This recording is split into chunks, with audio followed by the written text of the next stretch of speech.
안녕하세요. 저는 네일숍을 운영하는 30대 여자입니다. 손님에게 네일을 하며 이런저런 사연을 많이 들었지만 제가 사연의 주인공이 될 줄은 꿈에도 생각하지 못했네요. 답답한 마음에 저도 누구에게 하소연하고 싶었지만 아무래도 네일숍을 운영하다 보니 이미지 같은 게 중요하잖아요.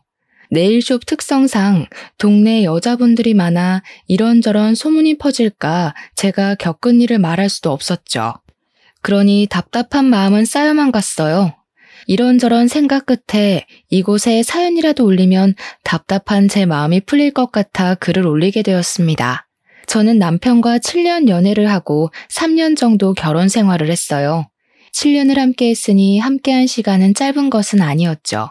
그런데도 저는 남편에 대해 제대로 알고 있는 것이 없었던 것 같아요. 남편이 무엇을 좋아하는지 그리고 어떤 사람을 만나는지 전혀 몰랐으니까요. 물론 남편이 저를 배신한 게 꼭 그런 문제만은 아니었지만 후회되는 것은 어쩔 수 없나 봐요.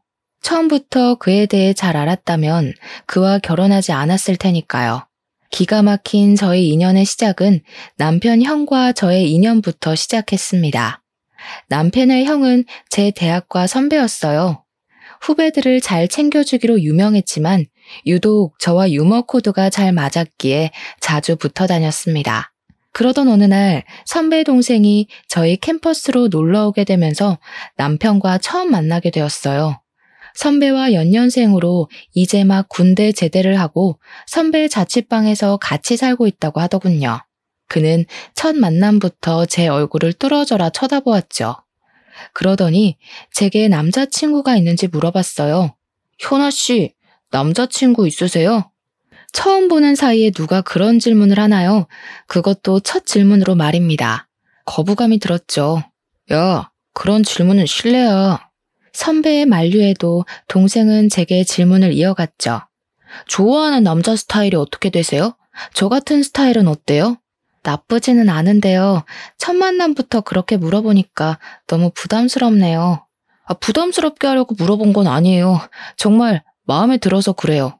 밑도 끝도 없이 들이대는 그를 피하고 싶었어요. 선배, 저 먼저 가볼게요. 다음에 봐요. 저도 다음에 봐요. 꼭이요. 저를 보며 그는 손까지 흔들어 보였죠. 어색한 미소를 지으며 그 자리를 서둘러 벗어났습니다. 그는 선배와 함께 캠퍼스 안을 돌아다니며 저와 자주 마주치게 되었죠. 지나가던 길에 마주친 그는 저를 보더니 먼저 아는 척을 하더라고요. 현아 씨, 다시 만나서 반가워요. 네, 그렇네요. 자주 보네요. 네, 복학할 때까지 여유가 좀 있어서요. 그때까지 더 자주 봤으면 좋겠네요. 그러세요? 저는 약속이 있어서 먼저 가볼게요. 우연히 마주쳐도 그가 부담스러운 건 마찬가지였어요. 저를 정말 좋아해서 저런 말을 하는 건지 아니면 사람을 헤프게 봐서 그런 말을 하는 건지 알 수 없었죠. 서둘러 인사를 하고 자리에서 벗어나는 순간 그가 제 손을 잡고 우산을 지어주더라고요. 현아 씨, 오늘 오후에 비 온대요. 우산 꼭 챙겨가요. 아니요, 전 괜찮아요. 현아 씨 주려고 챙겨온 거예요. 가져가세요. 비 맞으면 감기 걸려요. 됐다고 거절을 했지만 우산을 가져갈 생각을 하지 않았죠. 어쩔 수 없이 우산 들고 가게 되었어요. 어떻게 보면 저를 챙겨주는 거였지만 그런 작은 친절에도 불편했어요. 그의 적극적인 모습도 그리고 저를 향한 관심도 너무 부담스럽게 다가왔거든요. 결국 그 우산을 들고 친구를 만나 점심을 먹게 되었습니다. 친구와 점심을 먹고 식당 밖으로 나올 때였어요. 오전에는 맑았던 하늘에서 비가 내리는 겁니다. 친구가 제 손에 들린 우산을 들고 활짝 펼쳤죠. 그러면서 일기예보도 잘 챙겨본다고 칭찬을 하더라고요. 친구에게는 그 우산을 다른 사람에게 받았다는 말을 하지 못했어요. 잘 알지도 못하는 사람이었고 괜히 말하면 어떤 사람이냐고 계속 볼 것 같았거든요. 하지만 제 머릿속에는 이미 그가 떠올랐어요. 저를 위해 우산을 챙겼다는 말이 계속 생각났거든요. 다음에 만나면 우산 잘 썼다고 감사 인사를 남기고 싶었지만 선배와 함께 다니던 그의 모습은 더 이상 보이지 않았습니다. 선배에게 그에 대해 물어볼까 싶다가도 입이 잘 떨어지지 않았어요. 보기 싫을 때는 아무리 찾아도 보이지 않던 그가 찾을 때는 보이지 않자 왠지 보고 싶어지더라고요. 우연히 선배와 마주치게 되면 저도 모르게 두리번거리며 그를 찾고 있었어요. 그를 다시 만나게 된 건 보름 정도 흘렀을 때였어요. 시내 거리에서 걸어오는 그를 보고 한달음에 달려가 그에게 먼저 인사를 건넸죠. 준경 씨, 저번에 우산 너무 고마웠어요. 그동안 무슨 일 있었어요? 한동안 안 보이던데요. 아, 현아 씨, 그동안 잘 지내셨어요?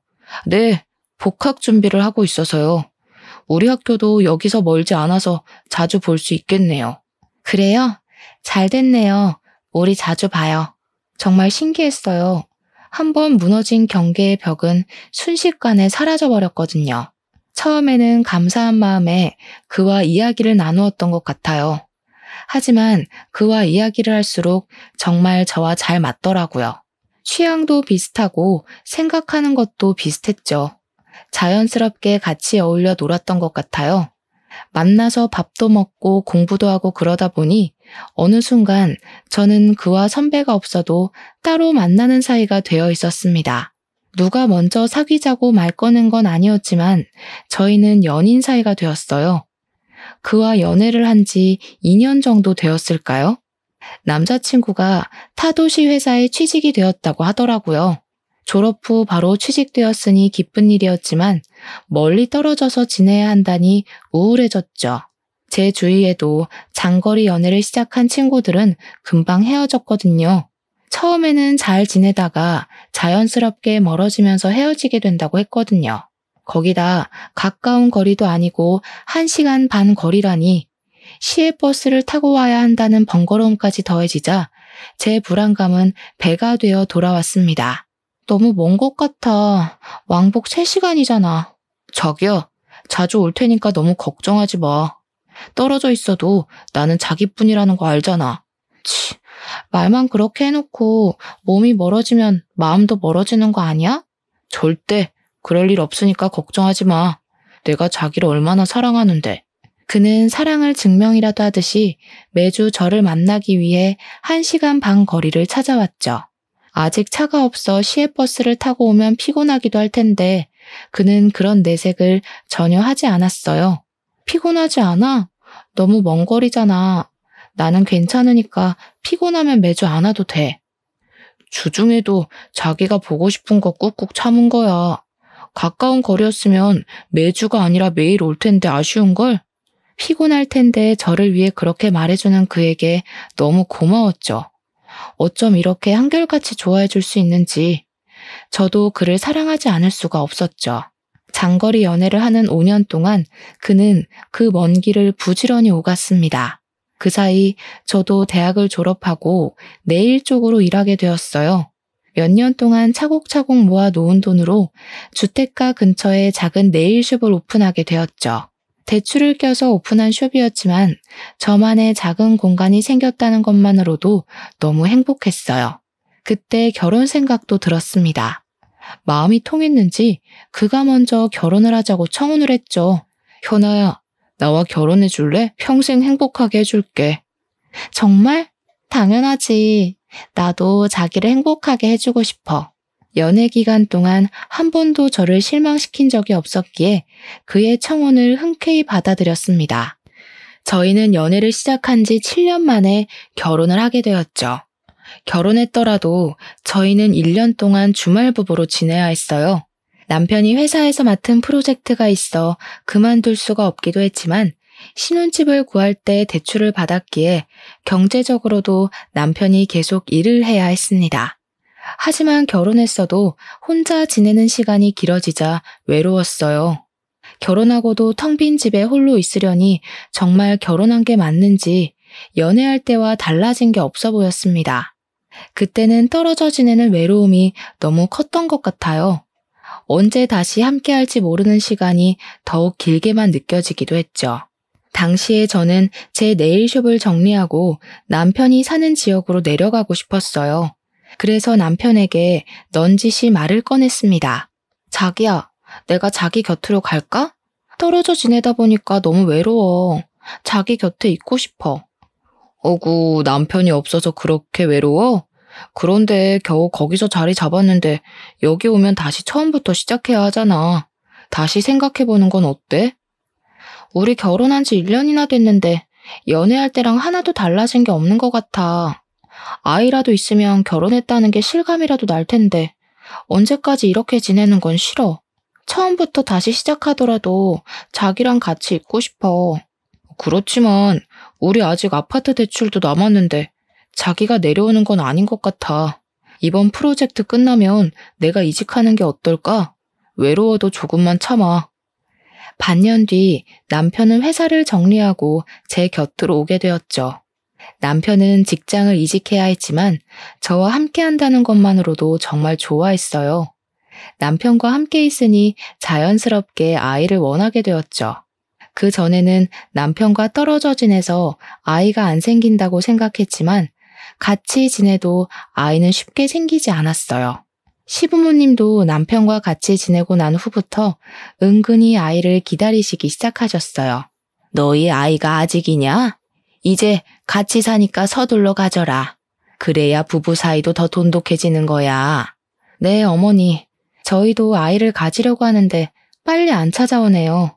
뭘 기다려. 요즘 다들 병원에서 가지더라.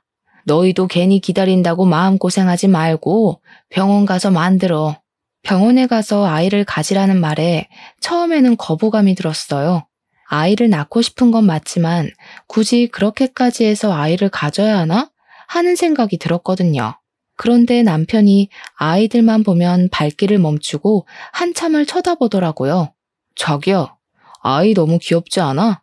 아이들은 정말 천사 같아. 자기 닮은 딸 낳으면 정말 예쁠 텐데. 남편이 아이를 좋아하는 건 알고 있었지만 이렇게 자신의 아이를 원하고 있을 줄은 생각하지 못하고 있었죠. 아이를 그렇게 원하니 저도 의술의 도움을 받아서라도 아이를 가져야겠다고 생각했죠. 결국 난임 전문 병원을 찾아가게 되었습니다. 병원에만 가면 바로 생길 줄 알았던 아이는 인공수정 3번으로도 생기지 않았죠. 그때 제게 의사 선생님이 시험관을 해보는 게 어떠냐고 말하더군요. 인공수정까지 했는데 여기까지 와서 아이를 갖는 걸 포기할 수는 없었습니다. 저희 부부가 시험관을 시작할 때쯤이었어요. 아주버님이 좋아하는 사람이 생겼다고 말했죠. 대학 내내 여자에게 관심조차 주지 않았던 선배에게 여자가 생겼다니 놀라움에 입을 다물지 못했어요. 나 좋아하는 사람 생겼어. 부모님에게 보여드리기 전에 너희에게 먼저 소개해주려고 하는데 이번 주 토요일쯤 괜찮아? 아주버님의 연애 소식에 가장 좋아한 사람은 바로 남편이었죠. 진짜? 당연히 시간 없어도 만들어야지. 축하해, 형. 무슨 마음 먹고 연애를 시작한 거야? 정말 좋은 사람이야. 너희도 만나보면 정말 마음에 들 거야. 아주버님은 저희 마음에 들 거라고 호언장담했죠. 그래서였을까요? 남편은 토요일이 되기를 학수고대하면서 기다리고 있었죠. 처음 본 아주버님의 여자친구는 참 작고 귀여운 얼굴을 하고 있었어요. 얼굴도 조망만한데 그 얼굴 안에 오밀조밀 이목구비가 들어있는 게 신기할 정도였어요. 성격도 얼마나 서글서글한지 참 좋아 보였어요. 안녕하세요. 처음 뵙네요. 잘 지내봐요, 형님. 제가 형님이라고 말하자 그분은 손을 가리고 웃으며 부끄러워하더라고요. 형님이라니 너무 부끄러워요. 그래도 그렇게 들으니까 기분이 너무 좋네요. 화기애애한 저희 분위기와 다르게 남편은 저녁 식사 내내 얼굴이 잔뜩 굳어 있었죠.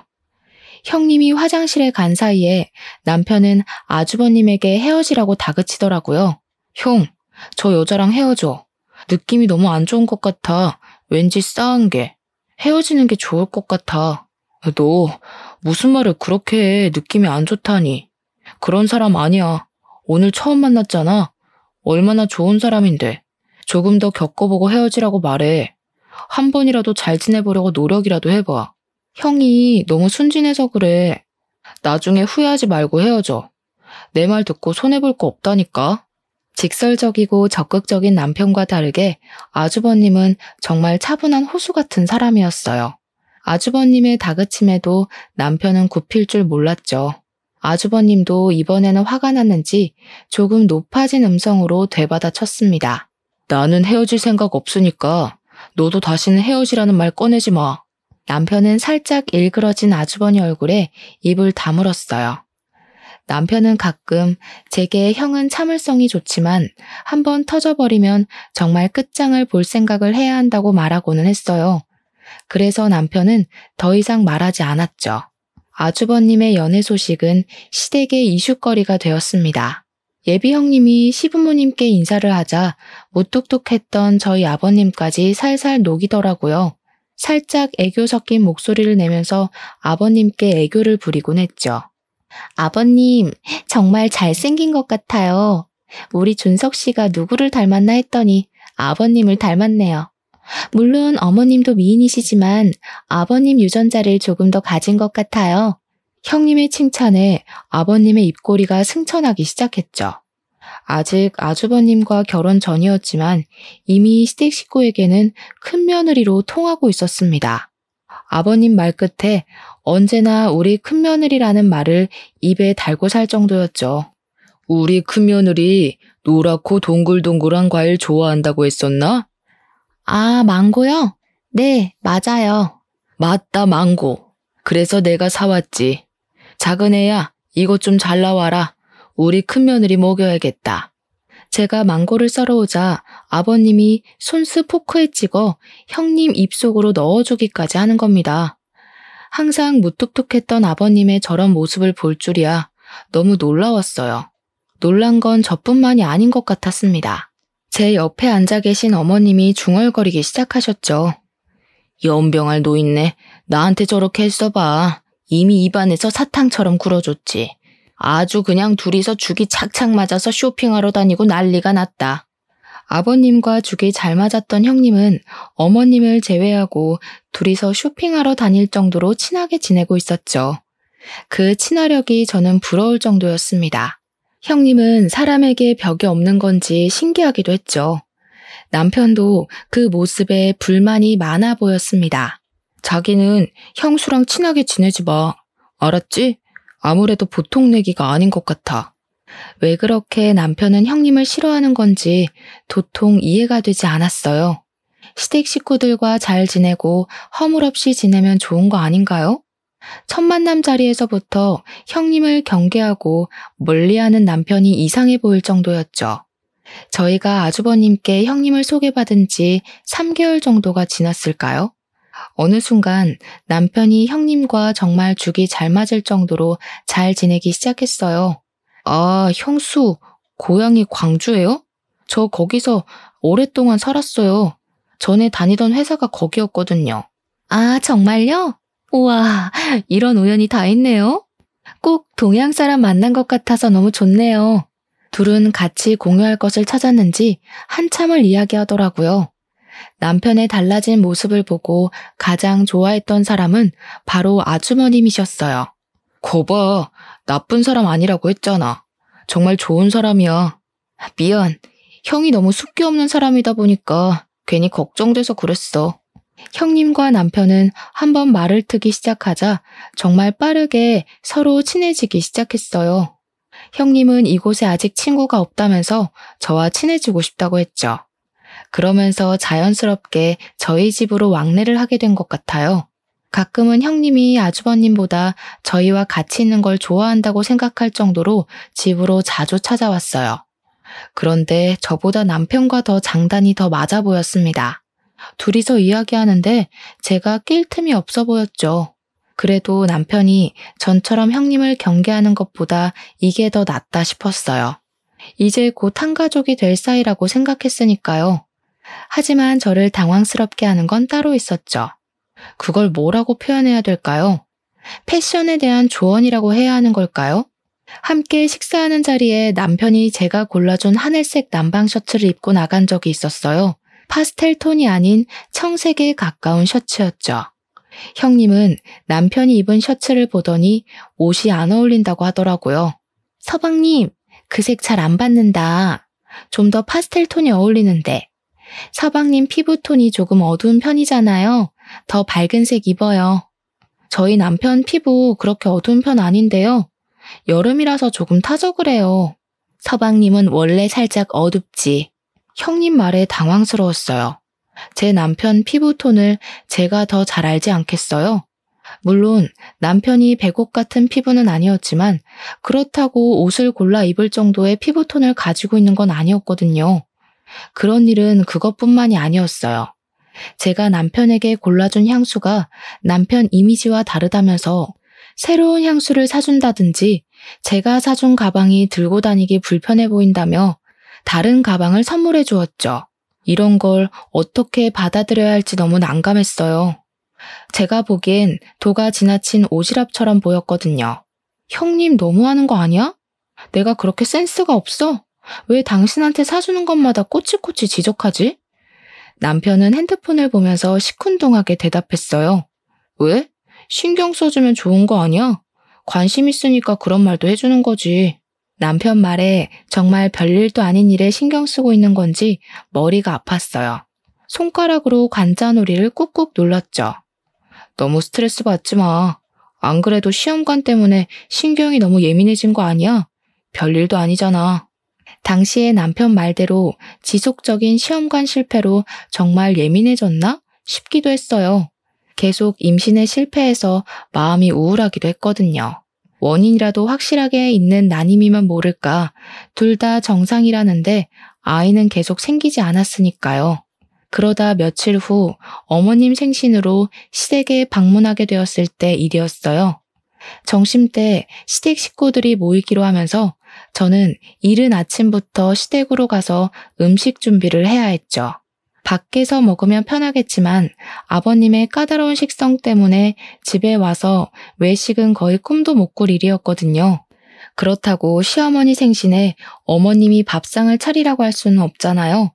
어쩔 수 없이 제가 음식 장만을 떠맡게 되었죠. 한참 부엌에서 음식 장만을 하는데 거실에서 시댁 식구들이 이야기하는 목소리가 들렸어요. 어머님, 아버님, 저희 아기 가졌어요. 아이고, 우리 큰며느리 시집 오기 전부터 이렇게 예쁜 집만 골라 할까. 형님과 아주버님이 혼전 임신을 했다고 시댁 식구들 앞에서 말하고 있었죠. 아버님은 기다리던 손주를 보게 되었다며 너무 좋아하셨어요. 형수, 축하해요. 혼수 준비를 제대로 하셨는데요? 너무 부럽다. 우리도 빨리 아이 가져야 하는데. 남편이 입가 가득 미소를 지으면서 축하 인사를 건넸죠. 그런 남편 모습을 보고 있으려니 괜히 미안해지더라고요. 남편이 아이를 얼마나 기다리고 있었는지 알고 있으니까요. 두 분은 만난 지 몇 개월 만에 생긴 아이가 왜 우리에게는 이렇게도 더디게 찾아오는 건지 서운하기까지 했죠. 결혼 전인데 벌써 아이가 생겨서 너무 당황스러워요. 이 사람 배가 더 불러오기 전에 결혼식을 올려야 할 것 같아요. 형님과 아주버님은 결혼을 서두르겠다고 했죠. 그때 아버님이 자리에서 벌떡 일어나시면서 손을 내저었어요. 결혼을 서두르다니? 지금부터 결혼 준비한다고 해도 빠듯할 텐데. 배불러서 결혼식 올릴 테야? 아이 낳고 차분히 해라. 그래도 결혼식부터 하는 게 낫지 않을까요? 아이 낳고 하면. 그래 자기야. 아버님 말씀 듣자. 어른 말 들어서 손해볼 거 없어. 거 봐라. 너보다 우리 며느리가 더 똑똑하다. 기특하기도 하지. 형님을 바라보는 아버님 눈에서 꿀이 뚝뚝 떨어지고 있었죠. 그때 형님이 저와 눈이 마주치자 자리에서 벌떡 일어났어요. 어머, 이제 보니 동서 혼자 음식을 준비를 다 했구나. 내가 도와줄게. 그때 아버님이 형님 손을 와락 잡으며 다시 자리에 앉혔습니다. 아이고, 임신한 애가 무슨 부엌일이야. 너는 가만히 자리에 앉아 있어라. 오늘은 작은 애가 다 할 거야. 아버님 말에 멋쩍은 미소만 나왔죠. 시댁 식구들은 축제 한가운데 앉아 있는데 저 혼자 외딴 섬 같은 느낌이 들었어요. 그때 아주버님이 일어나서 부엌으로 왔죠. 재수씨, 제가 도와드릴게요. 혼자 음식 장만하느라 힘들었죠? 그때는 너무 감사하더라고요.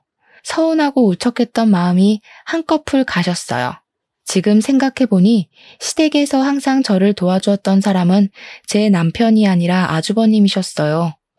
어머님이나 아버님이 제게 심부름을 시키면 먼저 나서서 하곤 했죠.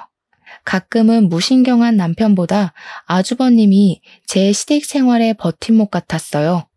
아주버님은 항상 제게 아주버님이기 전에 선배니까 어려운 게 있으면 마음 편히 부탁하라고 하시곤 했어요. 그런 말을 해줄 때면 정말 든든했죠. 형님이 임신하면서 저도 임신에 대해 조급함이 더 생기게 되었어요. 이미 인공수정을 3번이나 실패하고 시험관을 2번이나 실패한 상태였으니까요. 돈은 돈대로, 몸은 몸대로 많이 지쳐가고 있었죠. 제가 힘들어하는 게 남편 눈에도 보였는지 병원 다닐 때 버스 타지 말고 차를 가져가라고 하더라고요. 제가 사는 지역에는 난임 병원이 없었기에 시외버스를 타고 타 도시로 가야 했거든요. 자기야, 이번에 병원 갈 때 버스 타지 말고 내 차 가져가. 나는 버스로 출퇴근할게. 남편이 차를 운전해서 가라고 했지만 처음에는 고민이 되었어요. 이미 운전을 안 한 지 5년이 되어갔거든요. 네일숍이 집에서 가까운 거리라서 차에 대한 필요성을 느끼지 못하겠더라고요. 제가 타고 다니던 차는 결혼하면서 엄마에게 드렸죠. 시외 운전이 오랜만인데 괜찮을까? 그래도 시외버스 타고 또 시내버스 갈아타는 것보다 운전해서 가는 게 낫지 않겠어? 몇 번 하다 보면 감이 살아나겠지. 남편 말도 일리가 있었죠. 버스를 기다리고 갈아타는 시간도 무시 못했어요. 저는 남편에게 알겠다고 말했죠. 남편 차를 운전해서 병원으로 출발했습니다. 버스를 타고 몇십 번이나 오가던 길인데도 막상 제가 운전해서 가려니 처음 가는 길 같았어요. 잔뜩 긴장한 채 핸들을 부여잡고 운전하기 시작했죠. 앞차를 노려보며 안전거리를 지키자, 신호를 지키자, 세뇌하듯이 읊조리기까지 했어요. 그런데 운전이라는 게 저만 잘한다고 되는 게 아니더라고요. 옆에서 끼어드는 차를 보지 못하고 직진하다가 접촉사고를 내고 말았습니다. 순간 눈앞이 깜깜해지면서 머리가 새하얗게 변해버렸죠. 차에서 내려 상대편 차주와 대화하고 블랙박스를 확인하기로 했어요. 사고가 어떻게 나게 된 건지도 기억이 안 나더라고요. 어찌나 놀랐는지 블랙박스 동영상을 돌려보려는 손가락이 덜덜 떨려서 멈추지 않는 거예요. 결국 사고 장면의 영상이 아닌 다른 영상을 누르고 말았습니다. 다시 끄려고 했지만 남편 차가 낯선 곳에 서 있더라고요. 차는 한적한 강변에 세워져 있었고 익숙한 목소리가 녹음되어 있었죠. 진짜 와이프랑 안 헤어질 거야? 안 헤어진다니까. 도대체 왜 우리 형을 꼬신 거야? 너나 우리 형이랑 헤어져. 그건 남편과 형님의 목소리였어요. 처음에는 두 사람이 무슨 말을 하고 있는지 도통 이해가 되지 않았죠. 서로 누구와 헤어지라고 하는 건지 영상을 꺼야 한다는 걸 알았지만 몸이 움직이지 않았어요. 그럼 너도 와이프랑 헤어져. 나랑 더 잘 맞는다며? 왜 그 여자랑 결혼한 거야? 네가 아무리 그래도 난 아내랑 이혼 안 해. 우리 형 사랑하긴 하니? 아이는 어떻게 할 거야? 형 아이 맞긴 한 거지? 무슨 소리야. 내가 사랑하는 것도 당연히 아이 아빠도 너지. 뭐 이런 불륜관계도 짜릿하잖아. 그렇지? 정말 너 때문에 못 살겠다. 그래서 내가 너를 계속 만나나 봐. 녹음 파일을 듣고 놀라서 팔딱였던 심장이 멈춰버린 것 같았어요. 온 세상이 암흑처럼 느껴지더라고요. 차창을 두드리며 상대편 차주가 어떻게 처리할 거냐고 물어보았지만 저는 입이 덜덜 떨려서 아무 말 할 수가 없었죠. 그 후 상대편 차주와 제가 접촉사고를 어떻게 처리했는지조차 기억나지 않더라고요. 그만큼 남편의 외도는 정신적으로 엄청난 충격을 주었습니다. 블랙박스에 녹화된 파일을 더 열어보아야 하나? 아니면 보지 말아야 하나? 고민이 되었어요. 저는 다시 판도라의 상자를 열고 말았습니다. 그 뒤 영상이 제 오해를 풀어주길 바랬거든요. 이렇게 나랑 자주 만나도 돼? 형이 의심하지 않아? 몰래 나왔지. 그 사람 내 말이라면 파트로 매주를 만든다고 해도 믿으니까 걱정하지 마. 당분간 못 만날 거야. 아내한테 내 차 가지고 병원 다니라고 했거든. 아내가 지금 많이 힘들어해서. 진짜 그 여자랑 아이 가질 거야? 당신 아이는 내 뱃속에 있다니까. 그 여자랑 헤어져. 그럼 우리 둘이 아이 키울 수 있어. 아이 가지고 싶다면서 아이도 못 낳는 여자랑 왜 사는 거야? 난 아내랑 헤어질 생각 없다니까. 그만 포기해. 그 아이는 내 아이가 아니라 형 아이여야 해. 애처가 나셨네. 내가 이래서 그 여자를 좋아하지 못하겠다니까. 정말 볼수록 짜증나 죽겠어. 적당히 해. 티 안 나게. 이런 사이를 뭐라고 말해야 하는 걸까요? 명백한 불륜관계였지만 그것보다는 공생이라고 해야 할까요? 이 기이한 관계에 대해 정확한 정의를 내릴 수가 없더라고요. 이미 남편과 형님은 아주버님을 통해 만나기 전부터 아는 사이였어요. 남편은 오래전부터 저와 주말에 만났다면 형님을 주중에 만나고 있었던 거죠. 더욱더 놀라웠던 건 형님은 이미 예전부터 남편에게 다른 여자 있다는 걸 알면서도 만났다는 거예요. 남편이 직장을 그만두고 제 곁으로 오자 남편을 따라 이사를 하고 남편에게 접근하기 위해 아주버님을 이용했다는 거였습니다.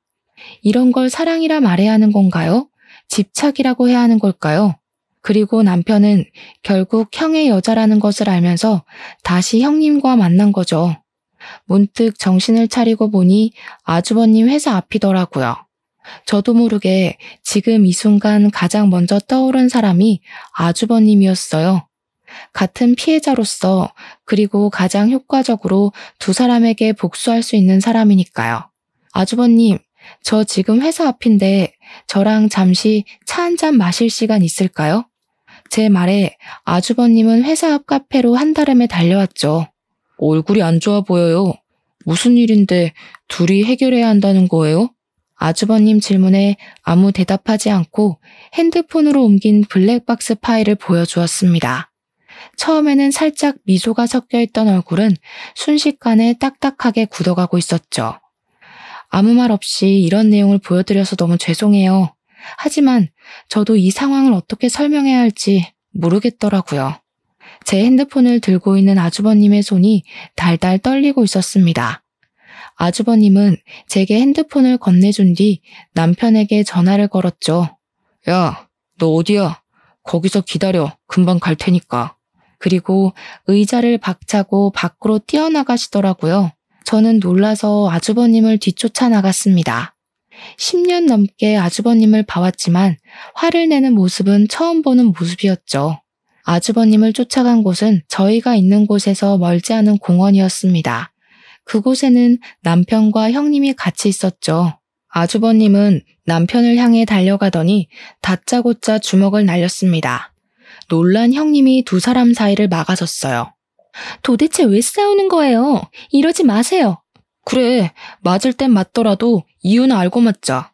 너희 둘 언제부터 만났던 거야?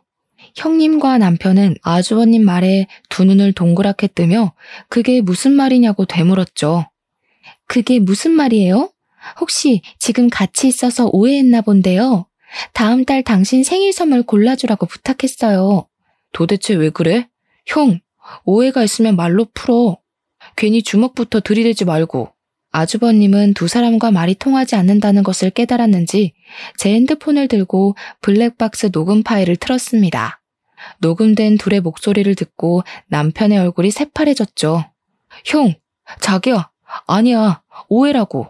내가 다 설명할 수 있어. 내 말 들어봐. 오해? 무슨 오해? 그 블랙박스 녹음을 듣고서도 오해라고 말하는 거야? 다 설명할 수 있다니까. 정말이야.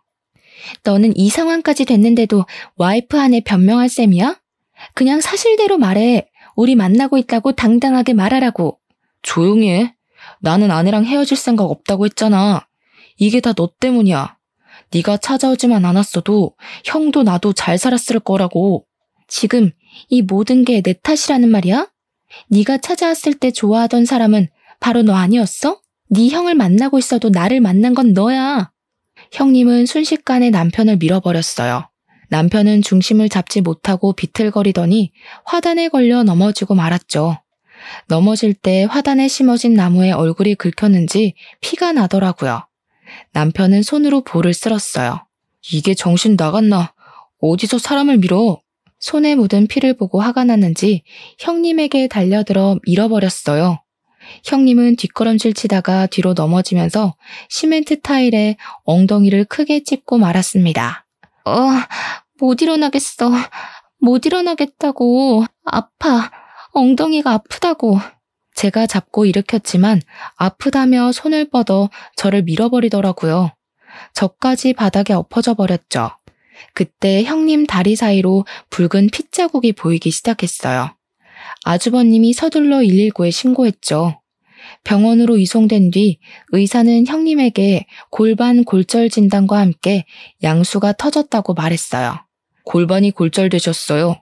당분간 누워 지내셔야 합니다. 그것보다 지금 임신 5개월이라고 하셨는데 조기 양막 파열로 파수가 일어났어요.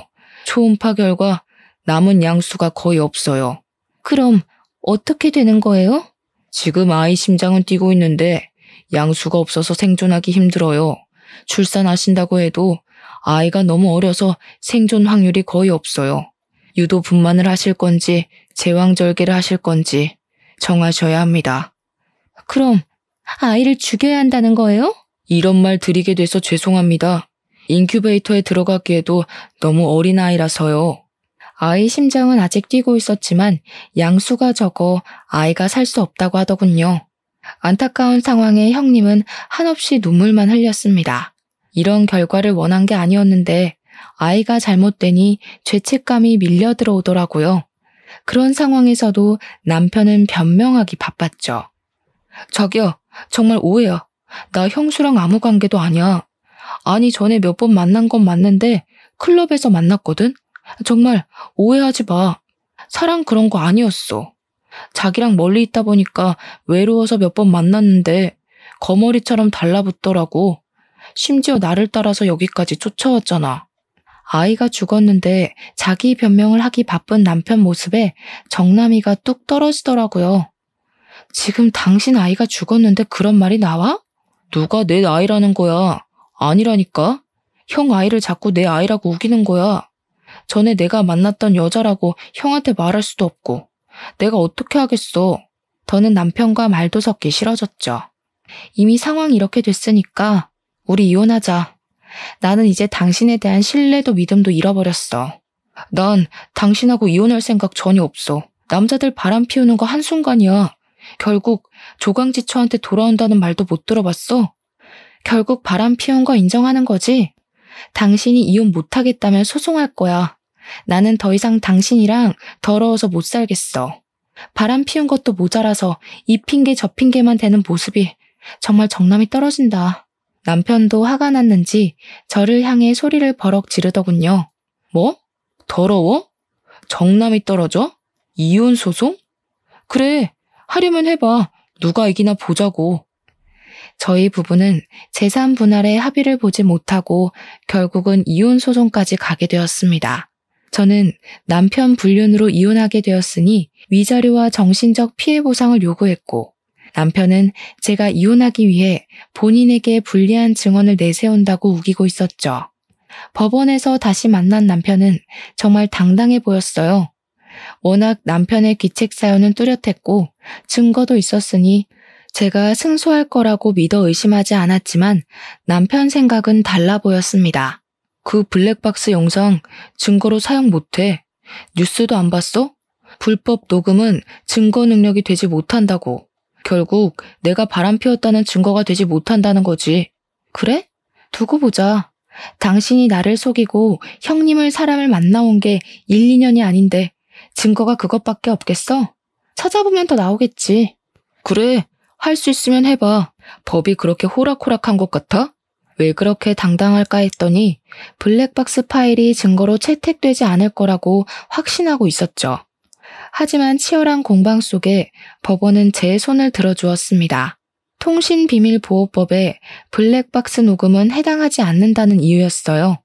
제가 강제로 설치한 게 아니었고 남편이 설치한 블랙박스에 우연한 사고로 제가 듣게 된 것이었으니까요.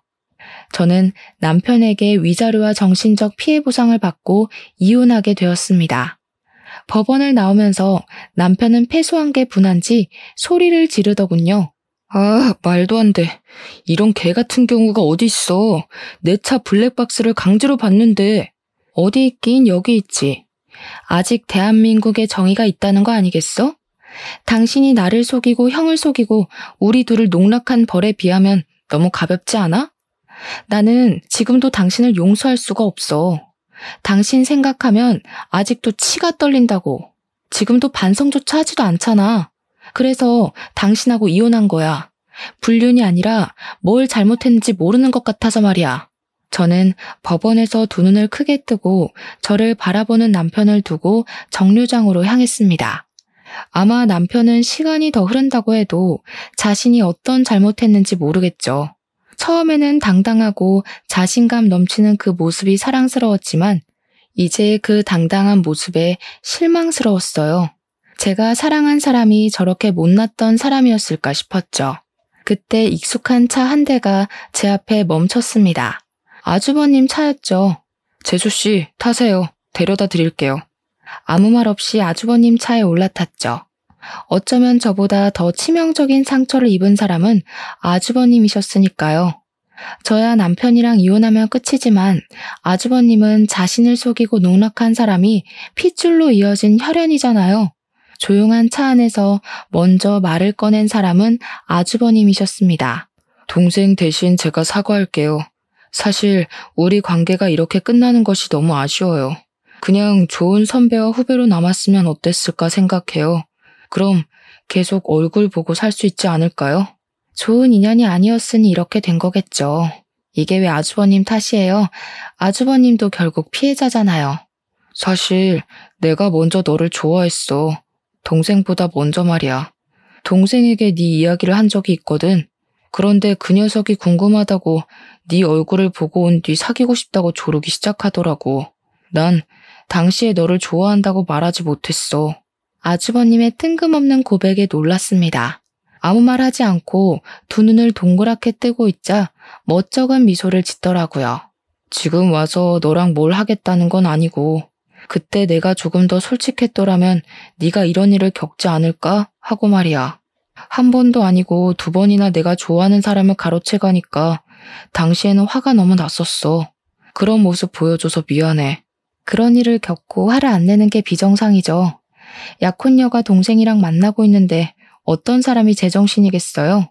그러게. 지금 생각하면 무슨 매력에 끌렸나 싶긴 한데 아무튼 당연한 거지만 그 사람이랑은 헤어졌어. 그 사람도 이제 준경이한테 오만정이 떨어졌는지 고향으로 돌아가겠다고 하더라고. 뭐 태어나면 돌아가겠지. 짧은 대화였지만 아주버님의 대화를 듣고 많은 생각이 들었죠. 도대체 무엇을 얻기 위해 형님은 이곳까지 온 걸까요? 결국 모든 것을 다 잃었을 뿐인데 말이죠. 그 후 아주버님은 꾸준히 제 네일숍에 찾아왔어요. 처음에는 손님으로 왔다면서 투박하고 커다란 손을 제 앞에 내밀었어요. 손톱 하나하나를 잘라내고 다듬는 동안 제게 말 한마디도 걸지 않더라고요. 그러다가 다음에 또 오겠다는 말만 남기고 가버리는 겁니다. 그리고 며칠 뒤에 또 그 자리에 앉아서 아직 다 자라지도 않은 짧은 손톱을 내밀었어요. 아직 자라려면 한참 남았어요. 2주 정도는 더 있다 오셔야 할 것 같네요. 손톱은 나도 집에서 깎을 수 있어. 그냥 너랑 마주보고 있을 시간이 필요했을 뿐이야. 왜요? 위로가 필요해 보여요? 이혼해서 불쌍해 보여요? 아니, 내가 위로가 필요해서. 밥 한번 같이 먹어줘라. 선배가 부탁할게. 이제 아주버님이 아니라 선배로 남고 싶어서 하는 것 같았죠. 하지만 이미 10년 넘게 선배가 아닌 남자친구의 형, 그리고 아주버님으로 지냈던 사이가 그렇게 쉽게 바뀔 수 있나요? 그래도 저는 후배로서 같이 밥을 먹기 시작했던 것 같아요. 일주일에 한 번, 그러다가 2번 저를 찾아와 밥 먹자, 차 마시자, 심심하니 영화 보자, 별별 요구를 하기 시작했습니다. 처음에는 제 옆에서 저를 지켜보고 챙겨줬던 건 아주버님이란 걸 알았기에 보답으로 거절하지 못했어요. 하지만 1번, 2번 밥 먹고 차를 마시다 보니 어느새 제 옆에는 아주버님이 있다는 것이 익숙해지고 있었어요. 연인인 듯 연인이 아닌 그 관계를 6개월 정도 유지할 때였습니다. 뜬금없이 시댁 식구들이 어떻게 지내고 있는지 궁금해졌죠. 이런 질문 뜬금없는데 시댁 식구들은 어떻게 지내요? 제 말에 아주버님은 난감한 표정을 지었습니다. 그게 다들 잘 지내지 못해. 동생이 그 사람이 떠나기 전에 붙잡았거든. 아주버님 말에 실소가 터지고 말았습니다. 결국 전 남편은 자기 곁에 남아있을 사람은 형님뿐이라고 생각하고 붙잡았던 거죠. 둘은 혼인신고만 하고 살림을 차렸어. 그런데 동생이 출장 갔다가 일찍 돌아왔는데 안방 침대에 아버지와 그 사람이 누워있는 걸 발견했나 봐. 네? 뭐라고요? 누구랑 누구요? 바로 옆에서 이야기를 듣고 있었지만 제 두 귀를 의심할 수밖에 없었습니다. 너무 황당하고 있을 수 없는 일이잖아요. 그게 그 사람이 나를 만나고 있으면서 아버지랑도 그런 사이였나 봐.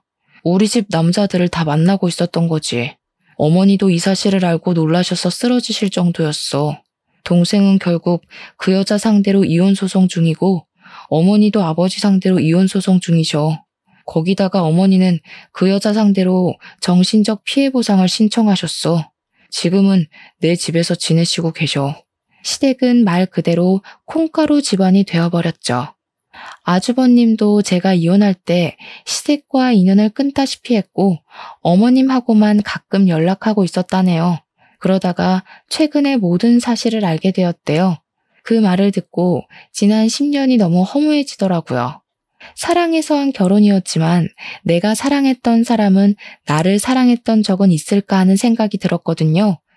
아마 진정한 사랑은 없었겠죠. 그동안 내 일하면서 손님 남편이 바람을 피웠다는 이야기를 들을 때 정말 영혼 없이 위로했던 것 같아요. 어떤 위로로도 이 기분은 설명하지 못하겠더라고요. 특히 남편이 다른 사람이 아닌 형님을, 거기다 그 형님이 시아버지와도 불륜을 저지른 걸 어떤 말로도 표현할 수가 없었죠. 지금 생각해도 형님의 진정한 목적이 무엇인지 모르겠어요. 남편을 사랑해서 이곳까지 찾아왔다고 하기에는 설명이 안 되잖아요. 이런저런 일을 겪고 보니 앞으로 다시는 결혼하지 않고 혼자 지내고 싶은 마음이 크게 들었어요.